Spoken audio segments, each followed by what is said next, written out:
chers amis, je suis très heureux de me trouver aujourd'hui parmi vous et, très heureux pour la première fois de me trouver en contact avec le Parti des Patriotes. Et je dirais pour commencer que c'est un nom que le nom de patriote qui m'est fort sympathique. Hein, voilà, parce que ce mot de patrie a très largement disparu du vocabulaire qui est utilisé aujourd'hui tant dans l'éducation nationale qu'au niveau de la politique. Et quand un mot disparaît, eh bien, il faut toujours se demander pourquoi et rechercher les causes. Et quand ce mot est très important comme le mot de patrie, il faut se dire que quand le mot disparaît aussi avec lui la réalité, hein, la notion qui est derrière, la notion qu'il signifie. Et donc on prend un petit peu d'espoir, monsieur et madame Lopi m'en parlaient, on prend un petit peu d'espoir à savoir que des Français, nombreux, se sentent et se disent encore patriotes aujourd'hui.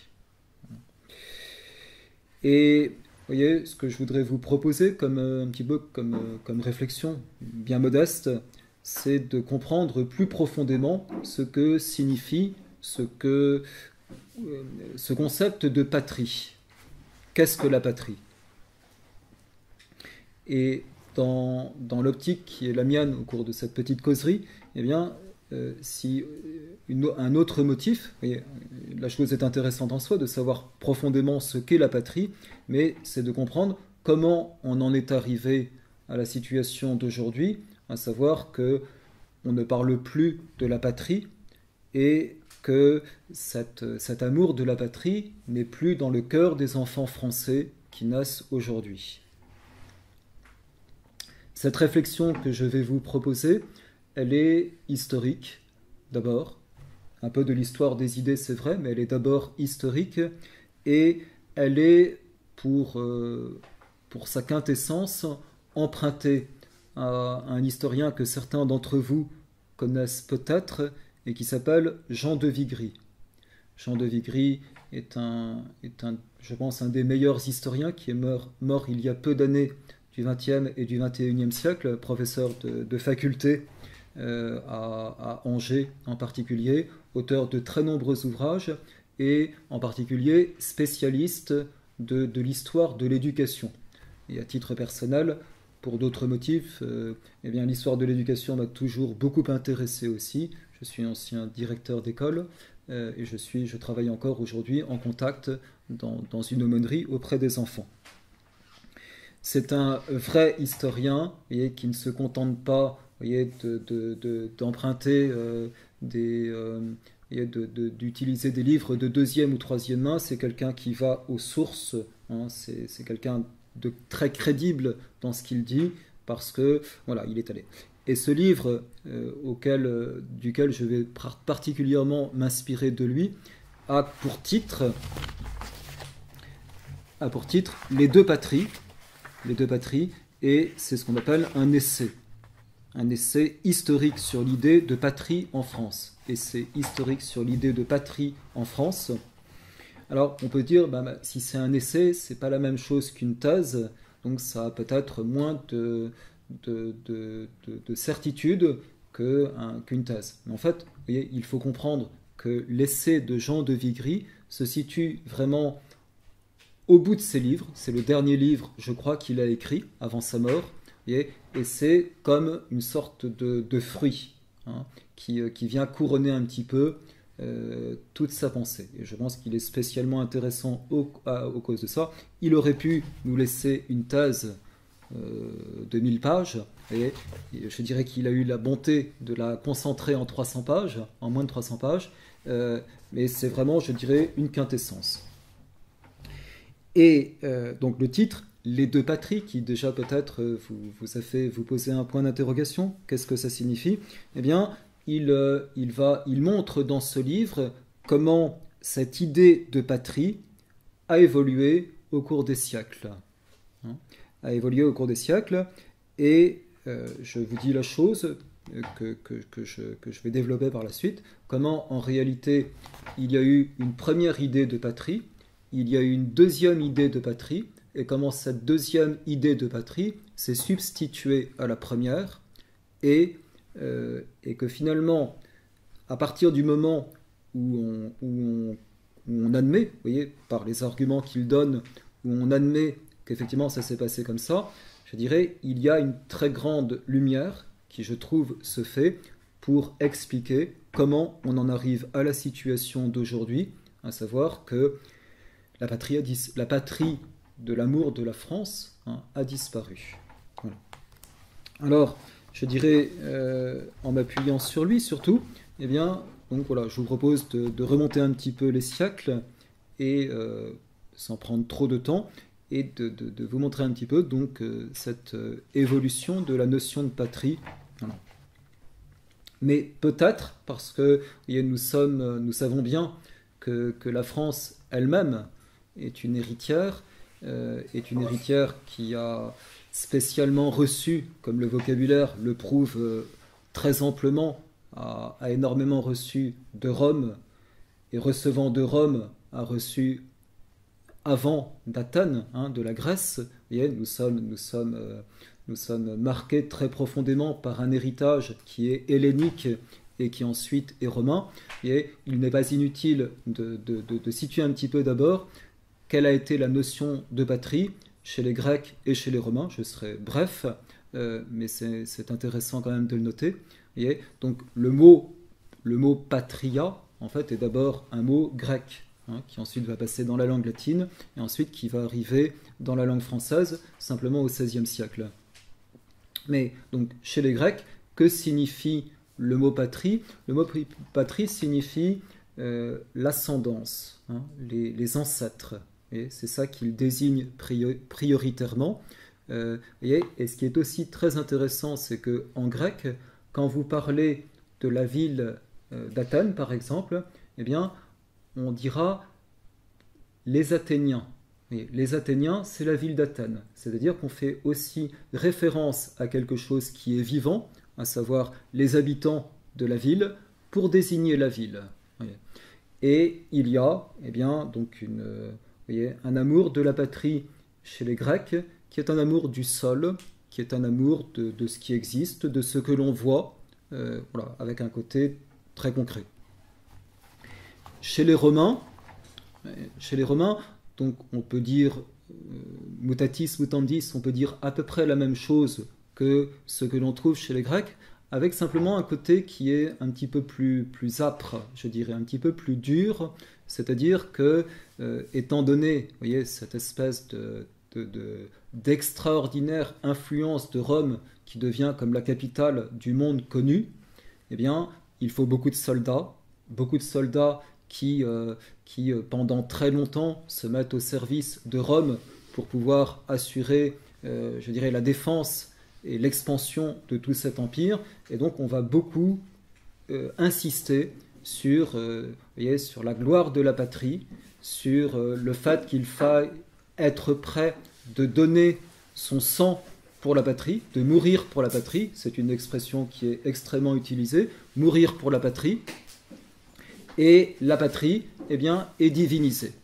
La patrie est divinisée, c'est-à-dire qu'il n'y a rien au-dessus de la patrie. Pour la patrie, il faut être prêt à tout sacrifier. Donc c'est pour ça que je vous disais, la notion de patrie chez les Romains est une notion qui est belle, et en même temps qui est quand même assez âpre.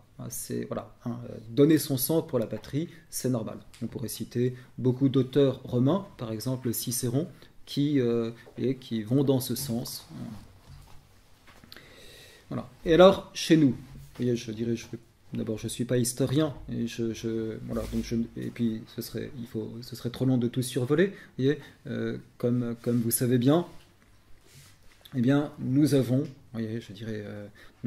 évidemment en France des racines chrétiennes. Hein. On peut les nier comme on veut, c'est la réalité. La France naît très spécialement en 496, hein, avec le baptême de Clovis,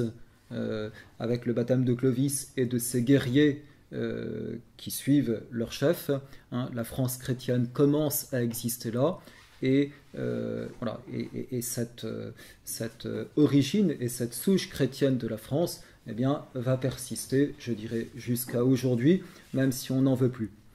Cependant, vous voyez, même si la France chrétienne naît sur le baptistère de Reims, hein, quand Saint Rémy baptise Clovis, en même temps, il est bien clair que ces siècles qui vont aller jusqu'à Hugues Capet, hein, jusqu'au Xe siècle, sont des siècles qui comportent voyez, toute une maturation, une évolution des choses qui est lente. Hein, et en particulier, je dirais, je survole, eh bien, il est évident que si nous avons un Charlemagne et que Charlemagne embrasse un empire dans lequel la France est comprise, mais également d'immenses territoires, c'est que la notion de patrie française n'est évidemment pas encore clairement définie à ce moment-là. De telle manière que l'auteur que je suis, Jean de Vigry, commence véritablement, voyez, à ressentir, à analyser, à percevoir voyez, le sentiment français qui naît au Xe siècle. Et il me semble que c'est raisonnable. Donc, le mot patria se trouve dans le latin médiéval, hein, et voilà. Voilà. Et on commence à ce moment-là, vous voyez, dans ces siècles qui sont entre Hugues Capet et, je dirais, Philippe le Bel, c'est-à-dire tout ce qu'on appelle les premiers Capétiens, hein, ceux qui sont rois de père en fils jusqu'à Philippe le Bel et ses 3 fils, et puis après il va y avoir un changement qui va se passer, eh bien, on voit se développer effectivement l'amour de la France, et les chansons de geste, comme la chanson de Roland, voyez, même si la geste de Roncevaux date de Charlemagne, sont écrites plus tard, sont écrites au Xe siècle, et écrites au Xe siècle, eh bien, on voit par exemple Roland qui va parler, dans la chanson de Roland, de la douce France, hein, voilà, et de l'honneur de la France. Hein. Donc c'est du Xe siècle, je cite, « Ne plaise au Seigneur Dieu que, pour moi, mes parents soient blâmés, et que France la douce tombe en déshonneur. » Donc on trouve au Xe siècle, voyez, cet adjectif, et qui est un adjectif qui revient très souvent pour parler de la France. La France, c'est la douce France, elle est féminine, c'est un pays qui n'est pas au masculin, mais qui est au féminin, et c'est la douce France, la France qu'on aime à cause de sa douceur. Hein. Et on est sensible à son honneur. On ne veut pas que, en raison de sa conduite, la France soit déshonorée. Donc il y a comme la prise de conscience progressive d'un devoir qui existe pour les Français d'honorer la France par leur vertu et par leur belle conduite. La France, la patrie, apparaît comme un héritage, mais apparaît également comme quelque chose que, justement, par sa vertu personnelle, on doit transmettre. La patrie apparaît aussi comme un principe de génération. La patrie n'est pas simplement dans le passé, mais la patrie est également quelque chose qu'on doit transmettre. Hein, transmettre voilà. Et donc, je dirais, il faut que les vivants, il faut que ceux qui sont sur la terre actuellement et qui suivent leurs ancêtres, et le désir de transmettre ce que eux-mêmes ont reçu. La France apparaît comme un être moral. Voyez, cet être moral, cela on le trouvait chez les Romains, on ne le trouvait pas autant chez les Grecs. La France est un être moral qui est doté de vertus. Et on évoque les vertus de la France et on veut s'en montrer digne. À Roncevaux, dans la chanson de Roland, les preux chevaliers, quand ils vont mourir, quand ils savent qu'ils vont mourir, se tournent du côté de la France, et le souvenir des bienfaits qu'ils ont reçus de la France les remplit d'émotion. Donc on peut dire par rapport à cette première période que l'attachement à la France, dans ces temps anciens, est formé d'admiration et de respect. On aime les vertus, on aime la France des vertus, on est content de l'honneur de la France, de la gloire qui en découle et qui rejaillit sur chacun, mais à chacun de s'en montrer digne. une chose, vous voyez, que Vigry ne dit pas dans son livre, mais que j'ajoute un petit peu, vous voyez, c'est que au moment des croisades, vous voyez, quand on parle des croisés, on parle des francs. Hein, voilà. Et les francs, qui sont-ils? Que signifie le mot franc? Le mot franc signifie pas directement la vertu de franchise, même si elle est présente, signifie la liberté. Hein. On est des hommes libres non pas de faire n'importe quoi, mais libres de se mettre au service de Dieu et au service de son pays. Qu'est-ce que l'Église catholique, qui évidemment est prégnante à ce moment-là dans ses rapports avec le gouvernement, hein, je le dis juste en passant, mais on est dans des temps bien éloignés du laïcisme actuel, où Louis VI et Louis VII, à sa suite, ont comme conseiller principal un moine qui s'appelle Sugère, où Saint-Louis à sa table est entouré d'un saint Thomas d'Aquin, de dominicains, de franciscains. On sent qu'il y a vraiment, d'une façon qui ne choque personne à l'époque, cette très grande collaboration qui existe entre les rois et puis des ecclésiastiques et surtout des religieux, des moines. Et donc il est intéressant de voir ce que la théologie du XIIe et du XIIIe siècle dit à propos de la patrie. Et je cite celui qui est, je dirais, le docteur de l'Église par excellence, hein, qui est saint Thomas d'Aquin, dominicain, au XIIIe siècle, hein, et que saint Louis côtoie. Voilà ce qu'il dit à propos de la patrie. Je le cite, hein, c'est dans la Somme théologique, dans la Secunda Secundae. Tout homme est constitué débiteur à des titres différents, vis-à-vis d'autres personnes selon les différents degrés de perfection qu'elles possèdent, et des bienfaits différents qu'il en a reçus. Hein, tout homme est débiteur.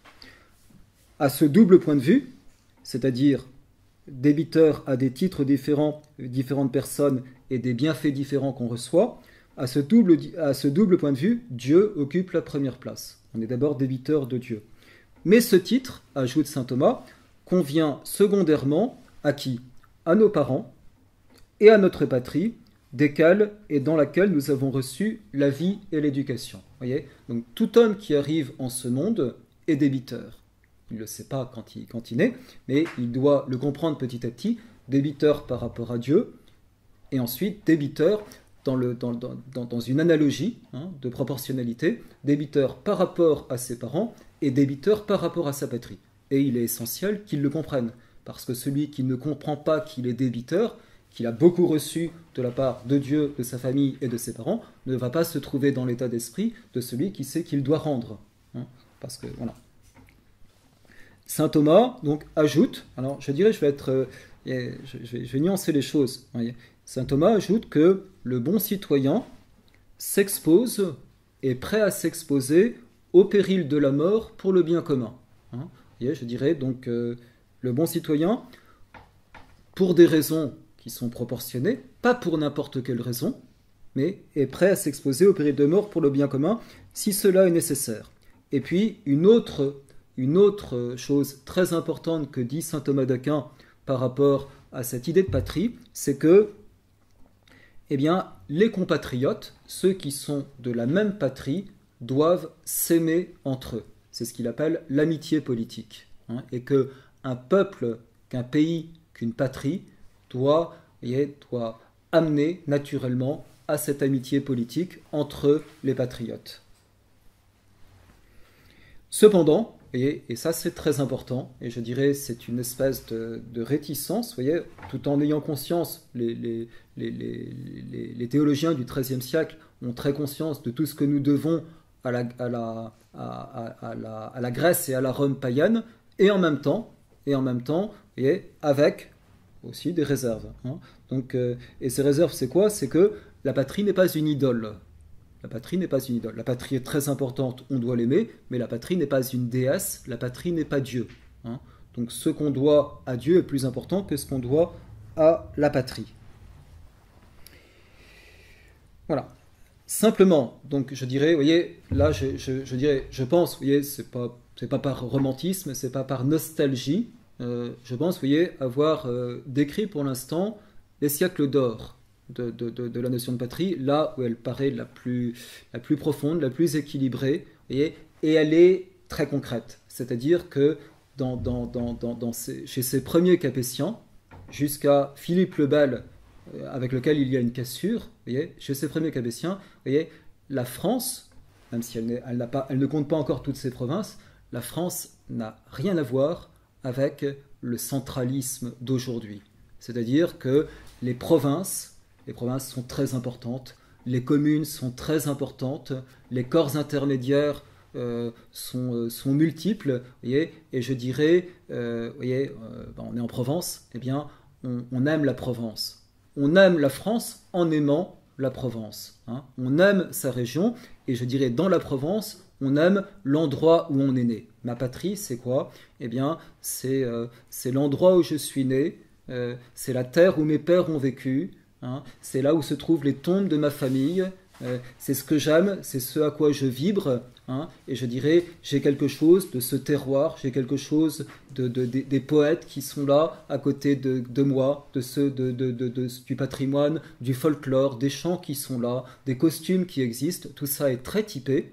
Je ne suis pas de Provence, et voilà, mais j'admire la Provence. Je suis plus de l'ouest de la France, de la Bretagne et de la Normandie, où les traditions sont aussi très riches. Mais je dirais, voyez, la France, elle est belle de cette diversité qui existe et qui s'exprime par mille choses dans ces différentes parties. Et, voilà, et cette diversité dans l'unité, cette vraie diversité dans l'unité, fait la richesse et fait la beauté du pays. Même si la Bretagne, à ce moment-là, n'est pas encore française. Voilà. Alors simplement, je dirais, vous voyez, j'ai décrit des belles pages, hein, et je vais commencer maintenant à manifester. Vous voyez, je dirais, c'est pas de ma part une sorte de, vous voyez, de compliment indéfini que je vais faire sur les rois et sur la France de l'Ancien Régime. Et avec Vigry, il faut être réaliste, et donc l'altération de la notion de patrie, elle n'arrive pas plus tard, elle arrive à ce tournant très fort, hein, je dirais, de Philippe le Bel qui n'est plus entouré par des moines, mais qui est entouré par des légistes.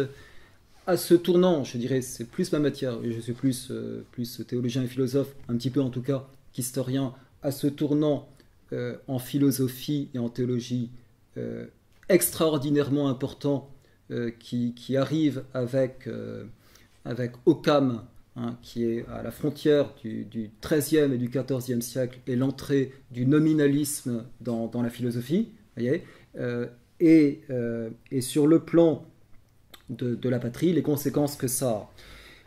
La patrie, eh bien, va commencer à ce moment-là, vous voyez, à s'imposer comme indépendamment de ses vertus. Hein. La France qu'on aime jusque-là, c'est la France des vertus, c'est la France concrète, c'est la France de ses beautés, mais la façon vous voyez, les légistes qui entourent Philippe le Bel, les nouvelles philosophies qui apparaissent à ce moment-là, vous voyez, vont faire commencer à exister les choses d'une façon qui est juridique. Hein. Et le pays, la patrie, c'est perd de son côté concret, perd de son côté charmant, je dirais, pour être une sorte de chose qui s'impose. Et il va y avoir, vous voyez, petit à petit, je dirais, en même temps, on ne peut que saluer, à mon avis, la façon dont les Capétiens ont petit à petit fait le précaré, voilà.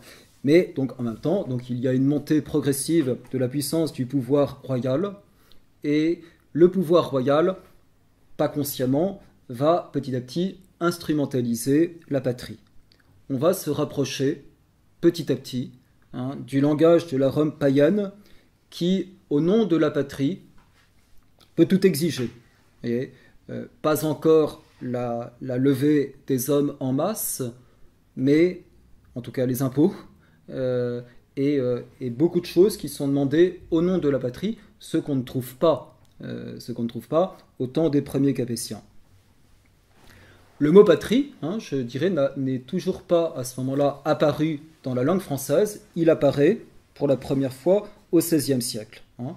La France est chantée par les poètes de la Pléiade. Hein. La France est chantée par Ronsard. La France est chantée par Du Bellay. Ils aiment la France. Hein, et en même temps, et on sort de la guerre de 100 ans. La France sort de bien grands mots. Elle est à ce moment-là aimée, mais elle est aimée d'une façon, et c'est la Renaissance, hein, c'est la redécouverte de la Rome et de la Grèce païenne. Voyez, elle est aimée un petit peu à la manière d'une déesse qui est sans péché. Et ce qui se trouve voilé, et pourtant qu'il faudrait quand même préciser, eh bien, c'est que les rois ne sont pas sans tort, les rois ne sont pas sans péché, et ce péché se trouve voilé. Le roi, à ce moment-là, qui jusqu'ici se disait fils de la France, devient père de la nation. Il y a, petit à petit, un passage du patriotisme de la France à un patriotisme attaché au roi. Alors, Vigry dit, je le cite, « Au XVIe siècle, on discerne encore l'ancienne France, celle dont je vous ai parlé auparavant, l'ancienne France des vertus, mais son visage est progressivement effacé par la patrie et par le roi. Il ne s'agit plus de se montrer digne de ses vertus, il faut donner sa vie pour elle quand le prince la demande. Hein, » Comme je vous dis, on se rapproche de la conception de la Rome païenne. Alors, on arrive maintenant donc au XVIIe et au XVIIIe siècle, et donc c'est là que, vous voyez, je dirais, ce serait faux, vous voyez, de dire que la deuxième patrie, vous voyez, le titre, je rappelle, de Jean de Vigry, c'est les deux patries, vous voyez, et la deuxième patrie donc commence à apparaître à ce moment-là.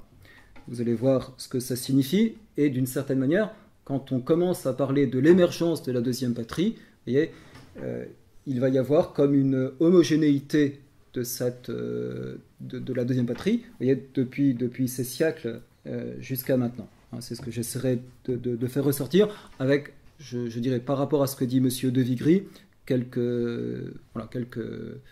réflexions un petit peu personnelles. Donc, alors, XVIIe siècle, vous voyez, eh bien, donc, nous avons évidemment ce génie, parce que c'est un génie de Louis XIV, hein, dans ce qu'est la France. Hein, voilà. Mais il y a quelques expressions sont tout de même assez symptomatiques chez lui. Par exemple, en 1709, il dit à Villars, « Je vous remets les forces, hein, il est à la fin de sa vie, je vous remets les forces et le salut de l'État. » Et à ceux qui l'assistent à sa mort, c'est quand même des phrases importantes, hein, celles qu'on prononce quand on va mourir. Je m'en vais, mais l'État demeurera toujours. L'accent n'est plus mis sur la France, l'accent n'est plus mis sur la patrie, l'accent est mis sur l'État. La France n'est pas pour lui cet être vivant doté d'une personnalité propre, la différenciant des autres nations. On voit chez les auteurs, hein, la littérature est un miroir de la pensée, là, est un miroir de l'état des esprits. Vous voyez, chez un auteur que par ailleurs j'apprécie personnellement énormément, et qui est Corneille, eh bien, l'insistance, vous voyez, cette fois-ci très païenne, sur le devoir de mourir pour la patrie, qui culmine dans Horace. Hein. Il parle de la Rome païenne, mais ce sont des messages qu'il fait passer à sa génération. Mourir pour la patrie est un si digne sort qu'on briguerait en foule une si belle mort. Voyez. Mais petit à petit, voyez, le sacrifice de la vie est demandé en faveur du roi, comme si le roi était équiparé à la patrie. Alors, eh bien, vous voyez, cette espèce d'évolution, hein, cette espèce d'évolution qu'on sent, qu'on voit, que Vigry, par un certain nombre d'exemples, fait ressortir, tant de la philosophie que des mots, que des historiens, que des mots historiques, vous voyez, eh bien, va entraîner cette fois-ci une réaction contre ce patriotisme à la romaine, voilà, qui est particulièrement importante. Alors, je cite le précepteur du jeune Louis XVI, qui est d'abord Lamotte Levaillé. Et Lamotte Levaillé, eh bien, va développer un discours qui, cette fois-ci, est tout à fait nouveau. Peut-être qu'il a eu des prédécesseurs, mais c'est le premier qu'on trouve, qui est un discours cosmopolite, qui rejette comme insensé le sacrifice de la vie pour le pays natal et qui dénonce la manipulation, dit-il, du patriotisme par l'État. Il est suivi par un auteur un peu plus connu, qui est Saint-Évremont. Voilà ce que dit Saint-Évremont, c'est une citation. « Tout l'univers est la patrie du sage. » La patrie du sage, c'est tout l'univers. Et l'idée de ce que l'on doit à sa patrie est rejetée par ces gens-là et qui vont avoir beaucoup d'influence. Je cite également Fénelon. Fénelon, c'est pas n'importe qui, hein, c'est un archevêque, l'archevêque de Cambrai, et qui, lui, cette fois-ci, va, en tant qu'homme d'église, accréditer cette pensée cosmopolite qui commence à naître. Je cite Fénelon. « Chacun, dit-il, doit infiniment plus au genre humain, qui est la grande patrie, qu'à la patrie particulière dans laquelle il est né. Il est donc infiniment plus pernicieux de blesser la justice de peuple à peuple, donc de déclarer une guerre, que de la blesser de famille à famille contre sa République. » Donc il est plus grave de déclarer que la France déclare la guerre à un autre peuple, parce que nous sommes tous frères dans le genre humain, plutôt que d'avoir une haine contre son frère de sang. Et je dirais ici, pour parler en tant que prêtre catholique, et je cite saint Thomas, on est dans une autre optique, profondément, que celle du XIIIe siècle de saint Thomas. Saint Thomas dit au contraire, dans la Somme théologique, « La grâce et la vertu imitent l'ordre de la nature institué par la divine sagesse. Et cet ordre est tel que tout agent oriente naturellement son action d'abord et plus vers ceux qui sont les plus proches, vers le prochain, les plus proches de lui. » Et il prend un exemple. Le feu, par exemple, réchauffe les objets qui se trouvent dans sa proximité. Donc c'est par rapport à ceux qui sont les plus proches de nous, et dans une famille, mari et femme, les enfants, et ensuite, sans citer personne, les cousins, et ensuite les voisins, c'est comme ça qu'on doit aimer, et c'est comme ça qu'on doit se ressembler. Donc, je dirais, cela amène que non, ce n'est pas le genre humain qui est notre première priorité et notre première famille, mais notre première famille, c'est ceux qui sont les plus proches de nous, c'est le prochain, et non pas le lointain. Au XVIIIe siècle, l'idée cosmopolite se renforce, mais en même temps, voilà, c'est un petit peu contradictoire, mais on va expliquer pourquoi. Le XVIIIe siècle va réhabiliter l'idée du patriotisme à la romaine aussi. Donc l'idée cosmopolite, pourquoi se renforce-t-elle au XVIIIe siècle? Je voudrais peut-être prendre certaines citations de Vigry qui sont très parlantes. Se trouve renforcée par l'installation des premières loges maçonniques en France et le développement de l'idée de la fraternité universelle. Donc, officiellement, même s'il y a des prédécesseurs, officiellement, la franc-maçonnerie, c'est en Angleterre 1717, et c'est la première loge avec Desaguliers et Anderson, et la franc-maçonnerie va débarquer en France vers 1730, et les loges vont se multiplier en France tout au long du XVIIIe siècle. Et voilà. Et donc, vous voyez, je vais citer par exemple, vous voyez, quelqu'un qui est le fondateur de la franc-maçonnerie française, qui est le chevalier de Rancé. Voilà ce que dit le chevalier de Rancé. Vous voyez, donc c'est un discours, vous voyez, qui est un discours qui est lu dans les loges, qui existe en France, et qui est voilà. Et voilà une citation de Rancé. « Le monde entier n'est qu'une grande république dans laquelle chaque nation est une famille et chaque particulier un fils. Hein. Le monde entier n'est qu'une grande république. Hein. Et on en arrive petit à petit à cette idée d'une fraternité universelle.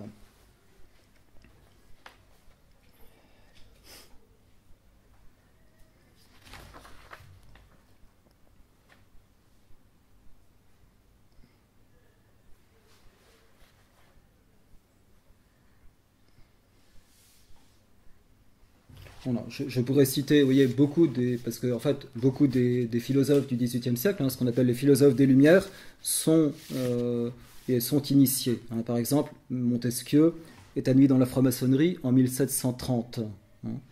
Et voilà. Et donc, vous voyez, ces philosophes, vous voyez, que ce soit Montesquieu, que ce soit, il est moins connu, Rollin, sont partisans de la patrie cosmopolite, de la patrie philosophique, et exalte en même temps le patriotisme à la romaine où l'on meurt pour la patrie. On peut dire, bah, c'est bien, sauf que la patrie dont il est maintenant question, c'est la patrie universelle. Hein. C'est la patrie philosophique, c'est la patrie idéologique. Hein. C'est une nouvelle patrie, vous voyez, qui peut donner illusion parce qu'on parle de la patrie, allez les bons enfants de la patrie, vous voyez, mais dans la réalité, vous voyez, c'est de moins en moins la France, et c'est de plus en plus cette patrie philosophique. Le XVIIIe siècle, on peut dire, est vraiment le siècle charnière de la désincarnation de la patrie, hein, et de la transformation du patriotisme en idéologie, qui réduit la patrie de plus en plus à l'État. Ça vient, je le disais auparavant, c'était déjà en germe sous les rois, hein, en tout cas au XVIIe siècle, hein, et voilà. Et de la patrie à l'État, de l'État au régime républicain, et du régime républicain à l'égalité et à la fraternité. Quelque chose aussi qui est absolument, vous voyez, qui apparaît et qui est de nouveau, je ne développerai pas, est très opposé à la pensée scolastique et à la pensée de saint Thomas d'Aquin, c'est que on va vous dire, oui, aimer la patrie, c'est s'aimer soi-même. Aimer la patrie, c'est s'aimer soi-même. Je dirais, parce que je m'aime, j'aime la patrie. Mais, vous voyez, alors on peut dire, bah, il y a une part qui est vraie. Oui, mais il y a une part qui est très dangereuse aussi. Parce que, vous voyez, à un moment donné, si la patrie exige de moi un sacrifice, eh bien, je vais opposer l'amour que j'ai de moi-même à l'amour que j'ai de la patrie. Et par ailleurs, si j'aime la patrie, c'est pas simplement pour moi-même, c'est pour des raisons qui sont très supérieures aussi à moi-même. Et également, donc, comme chose qui est aussi caractéristique du XVIIIe siècle, c'est que l'accent, hein, vous le savez bien, va être de plus en plus mis sur les droits des gens que sur les devoirs. Hein. Par exemple, je prends dans l'encyclopédie. L'encyclopédie, comme vous savez bien, c'est la grande œuvre des philosophes du XVIIIe siècle. Voyez, voilà ce que dit l'encyclopédie. Le patriotisme le plus parfait est celui qu'on possède quand on est si bien rempli des droits du genre humain, qu'on les respecte vis-à-vis de tous les peuples du monde. Et on est de plus en plus, et ça va évidemment déboucher sur la Déclaration des droits de l'homme, on est de plus en plus, vous voyez, sur des hommes qui sont des êtres de droit, des êtres qui ont droit, alors qu'auparavant, on est sur une conception où l'homme a des devoirs. Ça ne veut pas dire qu'il a des droits, mais on insistait sur les devoirs. Et les devoirs, c'était quoi? C'était, eh bien, un autre socle qui datait quand même du XVIe siècle avant Jésus-Christ, qui était la loi mosaïque, hein, les tables de la loi de Moïse. Donc, si je conclus à la fin de l'Ancien Régime, hein, au XVIIIe siècle, à la fin de l'Ancien Régime, à propos du mot patrie, les cartes sont brouillées. On ne sait plus quelle est, à cause du cosmopolitisme en particulier, on ne sait plus quelle est l'identité de la France, ni la signification réelle du mot patrie. Qu'est-ce qu'on aime quand on aime sa patrie? L'être moral de la France des vertus, s'efface. on perd jusqu'au souvenir de ce que la France est une personne morale. On prononce peu son nom. La patrie est de plus en plus devenue un concept philosophique. La France est prête à devenir la patrie des droits de l'homme qui sont censés assurer le bonheur des citoyens.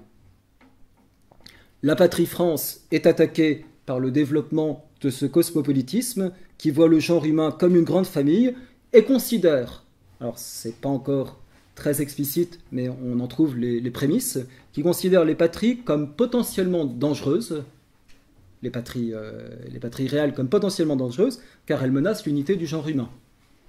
Elles menacent l'unité du genre humain. J'arrive maintenant donc à la patrie révolutionnaire. La patrie révolutionnaire, eh bien, on peut dire, d'une certaine manière, elle n'ajoute rien de nouveau à ces idées qui sont déjà là. La révolution, d'une certaine manière, c'est un aboutissement. C'est aussi un point de départ, mais c'est un aboutissement qui n'invente rien, qui est comme la résultante d'idées qui sont déjà anciennes, qui, comme je l'ai dit, et je pense que le souligner n'est pas exagéré, qui est très largement diffusé par les loges. Voilà, la révolution va se contenter de développer les virtualités et de les pousser à des extrémités. La patrie est désormais toujours associée aux droits de l'homme.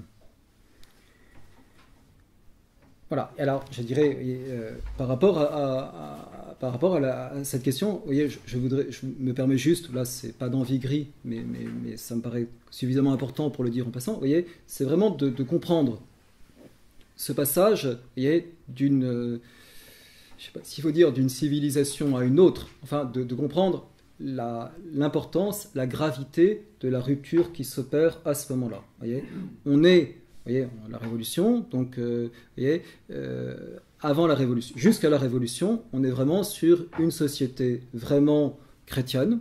On peut en penser ce qu'on veut, mais sur une société vraiment chrétienne, qui est fondée sur la loi mosaïque, qui est fondée sur l'Évangile. Les hommes sont évidemment pas parfaits, etc. Les rois sont pas parfaits et il s'en faut. Cependant, c'est vraiment là-dessus que c'est fondé. À la Révolution française, et un symbole en est très fort, c'est que on va écrire la Déclaration des droits de l'homme sur des tables. Vous les voyez représentées sur des tables qui sont, comme le nouveau socle, comme il y avait les commandements de Moïse, eh bien, vous avez désormais les droits de l'homme, voilà. Et c'est le nouveau socle, et évidemment, c'est un changement de paradigme qui est extraordinairement important. Changement de civilisation est une expression qui est insuffisante pour dire ce qui se passe. Révolution, et c'est un retournement, c'est tout à fait autre chose, c'est un monde nouveau, un monde qui n'est plus fondé sur Dieu, qui s'opère, mais qui est fondé sur l'homme qui décide, sur l'homme qui a le droit de faire ce qu'il veut, sur quelque chose d'absolument nouveau qui va exister et qui est conçu par l'homme. Vous voyez, je dirais, la révolution, c'est Babel, c'est la tour de Babel. Vous voyez, c'est l'homme qui estime pouvoir par lui-même construire quelque chose sur lequel Dieu n'aura pas de prise. Dieu ne peut pas avoir de prise, voilà, qui sera suffisamment fort comme ça. Voilà. Donc voilà. Et les Français, très vite, la Révolution va déclarer la patrie en danger. La patrie en danger. Pourquoi la patrie est-elle en danger? Au moment en 1789, et il n'y a pas de guerre. La France est en paix. Voilà. Et pourtant, la patrie est très vite déclarée en danger. Quel est le danger? Eh bien, le danger, il est intérieur. Le danger, c'est les prêtres. C'est normal. Si on récuse la France d'avant, eh bien, le danger, c'est les prêtres. Les prêtres qui vont refuser de prêter, en particulier les prêtres réfractaires, qui vont refuser de prêter serment à la constitution civile du clergé. C'est les aristocrates. Les aristocrates, eh bien, dans beaucoup de provinces de France, ils vivaient, au moins les hauts-bereaux, aimés de ceux qui étaient autour d'eux. Il n'y avait pas la lutte des classes qui existait partout, comme on cherche à nous le dire. Vous voyez, voilà, même si on peut dire beaucoup de choses de la haute noblesse, en tout cas la noblesse des campagnes, elle vivait aimée en général de ceux qui étaient autour d'elle. Le roi est l'ennemi, hein, et donc le roi il faut sa tête, hein, et sa tête sautera le 21 janvier 1793. Voilà, donc voilà, la patrie est en danger à cause de tous ces ennemis qu'on découvre tout d'un coup. Hein, et donc la patrie est en danger à cause de ça. Mais la patrie aussi est en danger aux armes citoyens contre beaucoup d'ennemis extérieurs. Et ces ennemis extérieurs, c'est qui? Eh bien, c'est ceux qui, finalement, ne comprennent pas ce qui se passe en France, ne comprennent pas, vous voyez, ce changement de paradigme qui se passe en France. Et la France a une mission sacrée, hein, qui va être d'exporter ses découvertes, d'exporter son nouveau patriotisme, son patriotisme philosophique.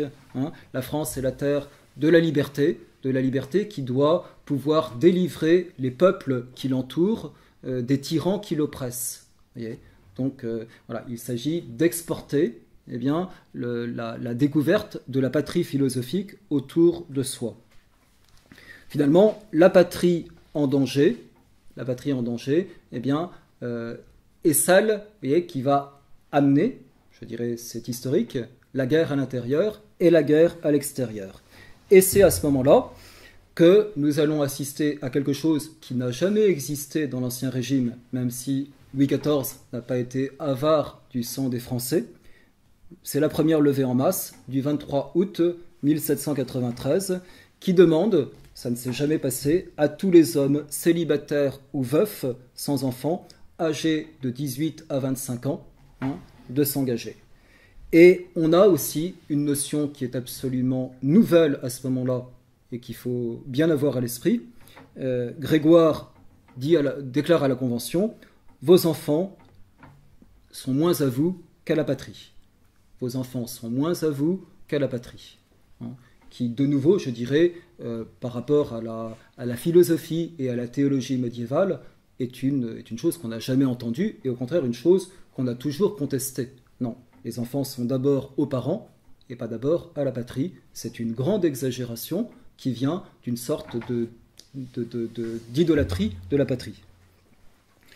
Le fait, vous voyez, que je vous dise qu'on est vraiment sur quelque chose de très nouveau, vous voyez, je vais donner un nouvel argument s'il en est besoin pour le manifester, c'est que, on va avoir un nouveau calendrier. Nouveau calendrier, c'est-à-dire qu'au lieu de la Révolution, au lieu de continuer tout simplement à compter à partir de la naissance de Jésus-Christ, va inventer donc un nouveau socle à ce moment-là. C'est dire, vous voyez, que je n'exagère pas en disant qu'on est sur un autre paradigme. Voilà. Et donc on va avoir simplement, ce nouveau calendrier n'aura que 13 ans d'existence, parce qu'il est quand même difficile de faire passer, de trouver quelque chose qui puisse concurrencer Jésus-Christ pour fonder.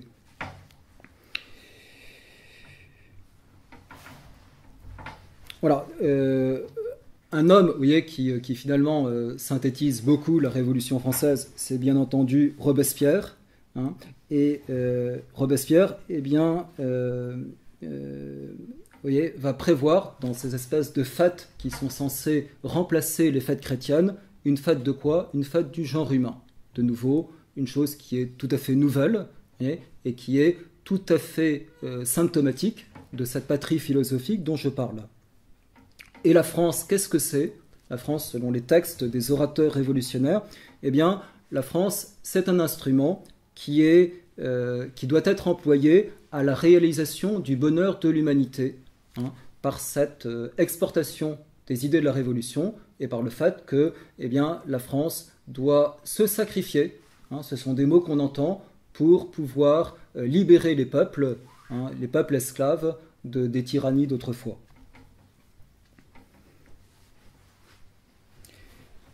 Une chose, vous voyez, qu'on va, voilà, je passe un petit peu, mais une chose qu'il me semble important de dire aussi, c'est que, vous voyez, cette grande revendication des droits, on a droit, hein, les droits, vous voyez, vous voyez, le mot est répété partout, hein, et le mot est complété par un phrasé, vous voyez, les mots de liberté, d'égalité, de fraternité, dont je dirais, dont nous autres chrétiens, nous savons bien que on les admet bien sûr avec une signification qui est bonne, hein, mais sont utilisés, vous voyez, pour aller dans un sens qui est nouveau. C'est une recopie du Concile de Trente. Voilà, il est bien évident qu'il y a un sens chrétien de la liberté, hein, qu'il faut simplement. Vous voyez, ce qui est très dangereux quand on veut faire des phrases qui prétendent avoir une valeur universelle, hein, comme la loi mosaïque, c'est que les phrases soient justes. Hein, et donc, si on définit mal ce qu'est la liberté, par exemple, et la liberté se définit d'une façon très précise, et si on n'est pas sur cette définition très précise de la liberté, mais de celle qui, par exemple, est donnée dans les manuels de philosophie de terminale aujourd'hui, vous voyez, qui est ma liberté se termine là où commence celle de mon voisin, ou ma liberté c'est de faire ce que je veux, eh bien on est sur de l'explosif. Hein, voilà. Donc, et cette revendication des droits va amener à un individualisme croissant et à la perte progressive de la notion de devoir. J'arrive sur le 19e siècle, vous voyez, cet esprit. Ce serait trop long à développer, je ne suis pas juriste, j'ai quelques petites notions, mais ça ne suffirait pas pour bien en parler. Mais je dirais un autre historien qui s'appelle Xavier Martin a analysé le Code Napoléon d'un point de vue un petit peu philosophique et montre que le Code Napoléon est d'un point de vue juridique la traduction de cette nouvelle philosophie. Napoléon parle cependant souvent de la France, mais la France est pour lui clairement la patrie philosophique et révolutionnaire, celle qui doit exporter dans le monde le bénéfice de la Révolution. Hein. La France s'attribue une mission de libération des peuples, de sauvetage de l'humanité. La France est généreuse par les soldats qu'elle fournit grâce à la conscription. Les guerres de Napoléon coûte la bagatelle de 700 000 hommes, hein, et une expression, qui est l'expression peu glorieuse de chair à canon, selon Chateaubriand, date du temps de l'Empire.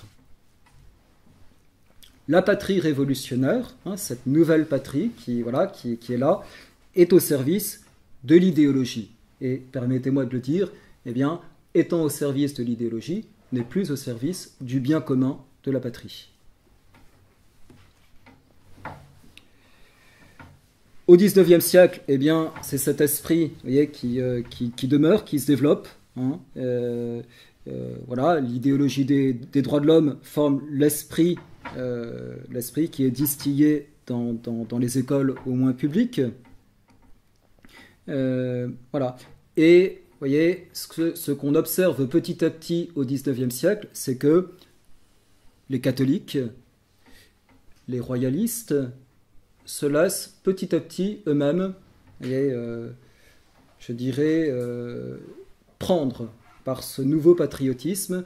Ils aiment la France, et finalement, cette distinction entre la patrie philosophique et la patrie charnelle, réelle, eh bien, et on parle de patrie, les guerres, lorsque les guerres éclatent, la guerre de 70 et la guerre de 14-18, eh bien, il faut l'union sacrée. Hein, un auteur comme Charles Maurras va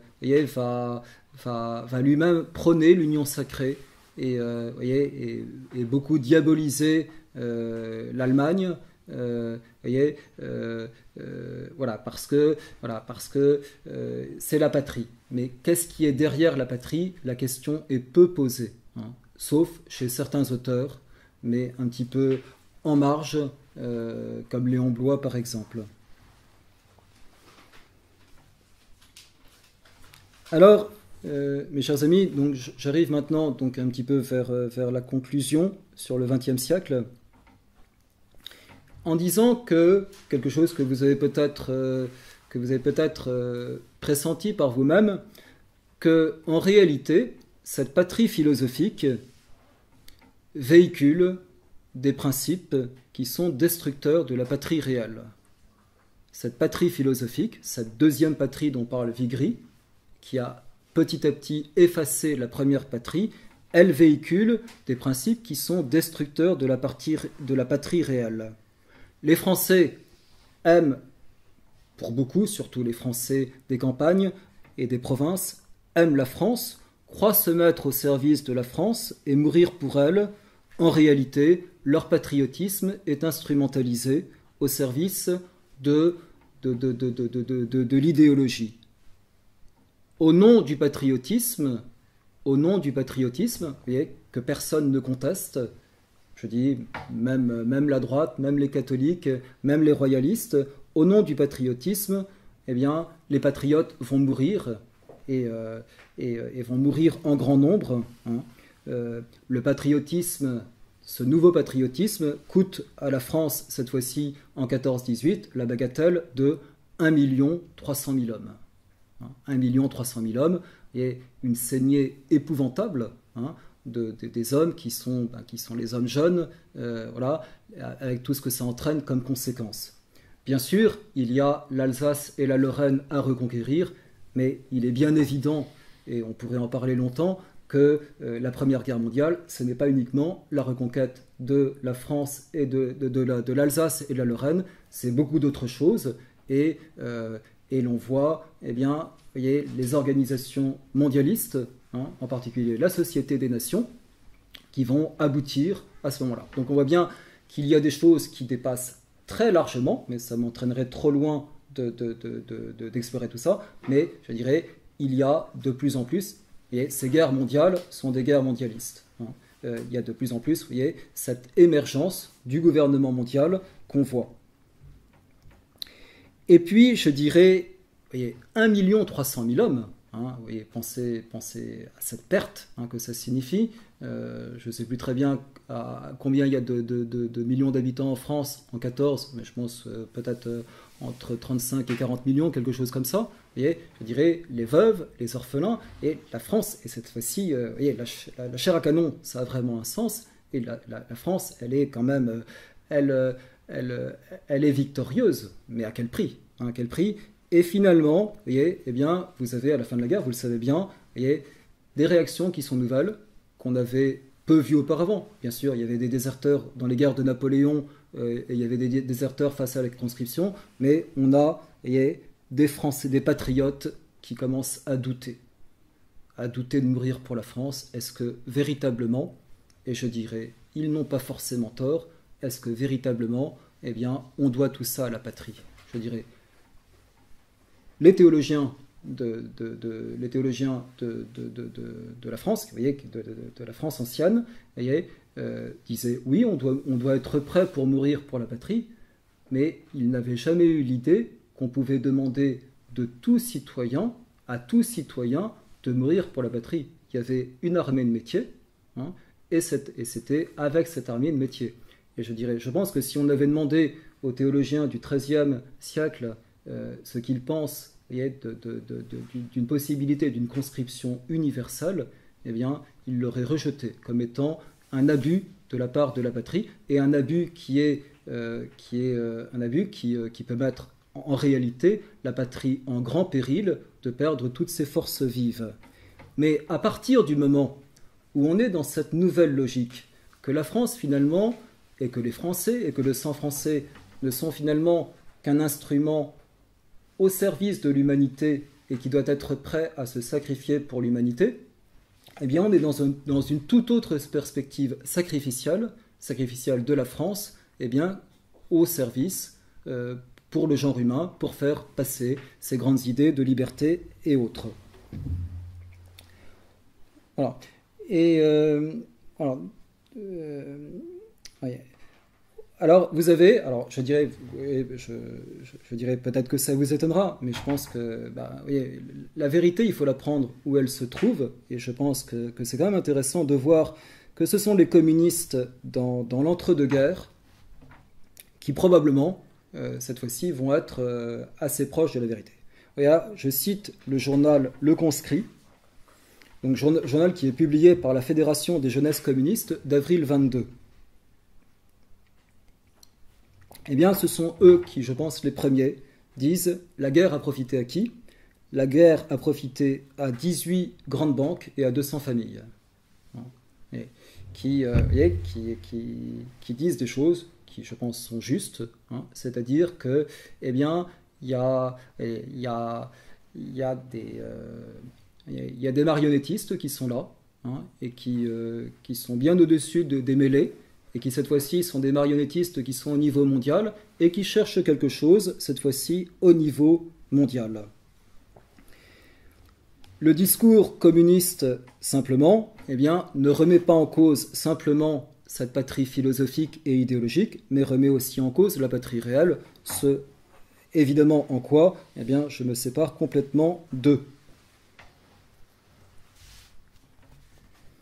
Voilà.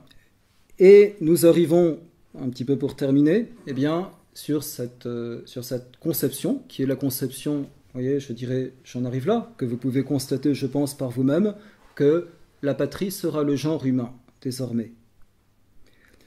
Donc nous sommes avec la démoralisation des Français après le désastre de 1940, après l'épuration, après la décolonisation, et cette fois-ci, le temps de l'indifférence, mais je dirais, c'est un processus, c'est le résultat d'un processus. Le temps de l'indifférence à l'égard de la patrie réelle commence. Le désamour, et on avait joué sur l'idée de patrie, mais en réalité, pendant qu'on jouait sur l'idée de patrie, eh bien, la patrie philosophique, petit à petit, détruisait la patrie réelle.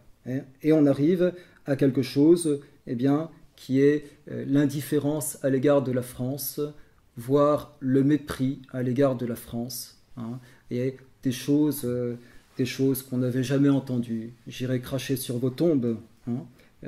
L'attachement à la France, l'attachement des Français à la France décline, tandis que, eh bien, on parle de plus en plus de l'Europe, on parle de plus en plus du genre humain.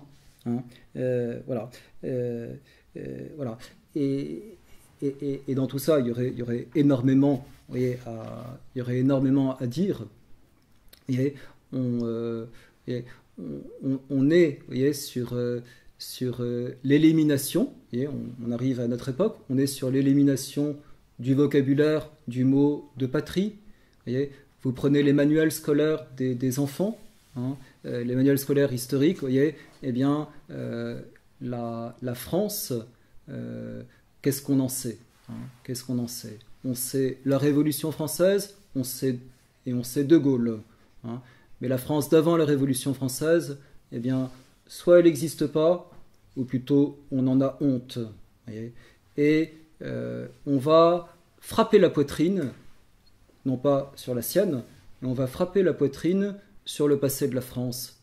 Et petit à petit, on va rendre les Français honteux de la France. Hein? On a honte d'être français, on n'aime plus la France, le patriotisme n'est plus inculqué aux enfants. Je dirais, je ne suis pas un grand partisan de la Marseillaise, mais la Marseillaise qui était chantée dans les écoles publiques n'est plus chantée dans les écoles publiques. Le lever des couleurs, qui était une institution qui existait très souvent, n'existe pas. Comme je vous ai dit, je ne suis pas un partisan de la conscription. J'ai fait mon service militaire, mais je ne suis pas un partisan de la conscription. Et il n'empêche qu'on en vient à regretter la conscription. Pourquoi? Parce qu'au moins le service militaire donnait la possibilité aux jeunes Français d'avoir un petit peu, vous voyez, de discipline, un petit peu d'amour de la France, retrouver un peu de fierté, etc. Eh bien, tout ça disparaît.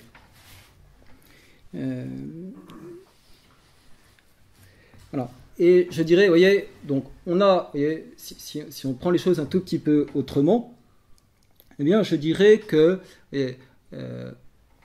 on en est arrivé à dire, il est normal que tous les Français, hein, qu'on puisse exiger de tous les Français de se sacrifier pour la patrie philosophique, hein, celle qui doit faire triompher les nouvelles idées partout. Mais on va plus loin, hein, et eh bien, la France elle-même, plus simplement le sang des Français, mais la France elle-même, on doit être prêt à la sacrifier pour la fraternité du genre humain.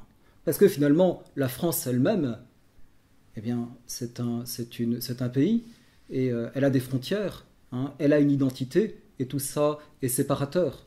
Séparateur, et cela est vrai pour toutes les autres patries. Donc il s'agit d'effacer les patries pour qu'il n'y ait plus qu'une seule patrie qui soit celle du genre humain. C'est pour ça que je vous disais que ces nouvelles idées, dans leur aboutissement, hein, quand on les prend jusqu'au bout, ces nouvelles idées sont des idées qui sont en fait destructrices, hein, destructrices des patries réelles.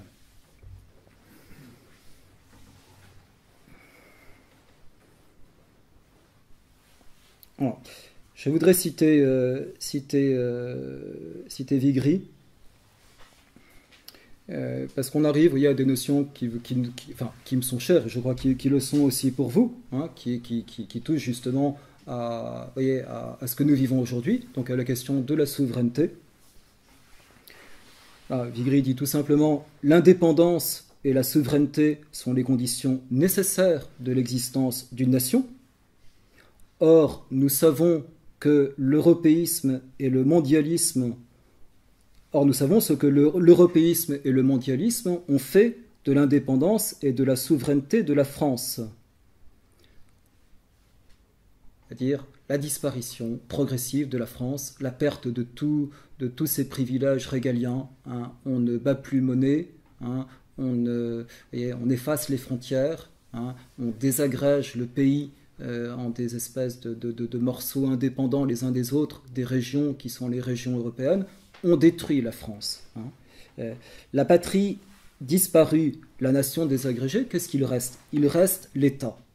De fait, la France n'existe plus que par l'État, par sa puissance grandissante qui envahit tout, qui dévore tout, qui paralyse tout.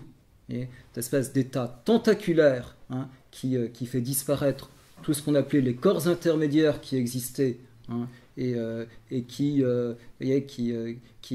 prétend tout régir. Hein, et on dépend de l'État, hein, comme des esclaves. Hein, comme des esclaves, on est suspendu, hein, à ce qu'il verse des salaires de misère ici et là, et on doit lui dire merci pour cela.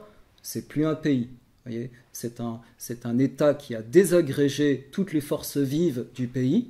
Voyez, et cet État lui-même, eh bien, cet État est vendu à l'européisme et au mondialisme. Et vous voyez, oui, vous allez me dire, vous faites de la politique, mon père. Oui, je fais de la politique, c'est vrai, mais je pense que c'est pas, vous voyez, je dirais, en tout cas, j'ai de glorieux prédécesseurs, hommes d'église, qui ont été, voilà, qui en ont fait. Et je dirais, je suis pas dans le laïcisme. Je pense que je dirais, un homme d'église, étant donné que les citoyens d'un pays sont à la fois les citoyens, s'ils sont catholiques, de l'Église et de l'État. D'abord, je suis citoyen moi-même, j'ai fait mon service militaire, on m'a demandé, voilà, donc je ne vois pas pourquoi je n'aurais pas droit en tant que citoyen de dire un mot à propos de ce pays que j'aime, premièrement, et puis deuxièmement, en tant qu'homme d'église, eh bien, je dirais, j'ai également quelque chose à dire, vous voyez, parce que il m'importe que mon pays, que mes concitoyens aiment mon pays, hein, et que parce que je considère que c'est un devoir d'aimer son pays et que j'aide mes concitoyens à aimer leur pays. Tout le problème, eh bien, c'est que cet État tout-puissant, je cite Vigry, qui répond de la France, est en charge à la fois de son héritage d'hier, de ses intérêts d'aujourd'hui et de ses espoirs de demain, n'est rien d'autre que son ennemi. L'État ennemi de la France, c'est vraiment ce que je pense. Cet État qui répond de la France, hein, c'est De Gaulle qui parle comme ça, cet État qui répond de la France, en réalité, la détruit. On a écrit de l'État léniniste qu'il était un État contre son peuple. Hein, pour ceux qui ont lu le livre noir du communisme, c'est une expression excellente qui a été donnée pour décrire le léninisme, hein, un État contre son peuple, mais on peut en dire autant d'une autre. Si l'on veut que l'État cesse d'être contre le peuple, il ne suffit pas, dit Vigry, de changer la Constitution.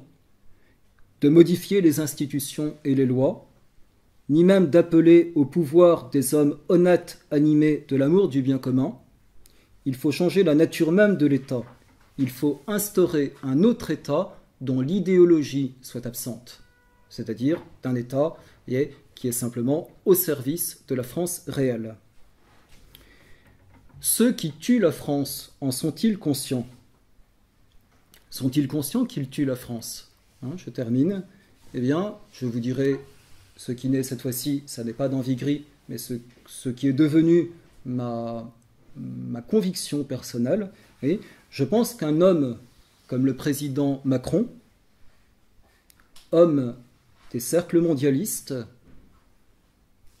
n'a aucun amour pour la France, je pèse mes mots, et que sa politique est une politique de la patrie philosophique, c'est-à-dire du genre humain, et qui considère que la France est un obstacle. Ce qui reste de la France est un obstacle à la patrie du genre humain et au mondialisme. Et que sa véritable, il ne le dira pas, mais que sa véritable politique est une politique qui consiste à détruire ce qui reste de la France réelle. Et qu'on ne peut pas vraiment comprendre ce qui se passe aujourd'hui. Tout ce que vous savez, les flux, le tsunami migratoire et la perte de tout ce qui reste d'un petit peu français, et ce mépris de la France qui est instillé partout, on ne peut pas comprendre la politique actuelle si on n'a pas conscience que Macron n'aime pas la France. Macron aime la patrie du genre humain, et Macron travaille à la destruction du peu qu'il reste de la France, parce que c'est en opposition avec la patrie du genre humain. Et je dirais, pour nous, chers amis, il est temps de savoir à qui nous avons affaire. À des ennemis redoutables, puisqu'ils ont déjà à leur actif la presque destruction de la patrie réelle, de la France que nous aimons. Voilà. Et je dirais, je termine là, en disant, que moi je dirais, je ne connais pour l'instant les patriotes que par ce que m'en a expliqué monsieur et madame Lopi, mais là où je vibre un petit peu dans ce que j'ai entendu, et qui me fait chaud au cœur, comme je vous ai dit au départ, c'est votre nom, les patriotes, merci mon Dieu, simplement, et je dirais, et ce qui me rassure en pensant que quand on dit les patriotes, c'est pas la patrie philosophique, mais la patrie réelle, c'est que, votre président travaille pour la souveraineté et pour le Frexit, et je me dis, ouf, c'est la vraie patrie, c'est pas la fausse patrie, voilà. Et je dirais que je vois effectivement comme, j'aurais mille autres choses à vous dire, mais je vois comme une clé indispensable, pour sortir de la déchéance où nous nous trouvons aujourd'hui. Et voilà. Et donc c'est ça c'est cette petite note d'espoir que vous représentez, sur laquelle je termine. Voilà. Merci.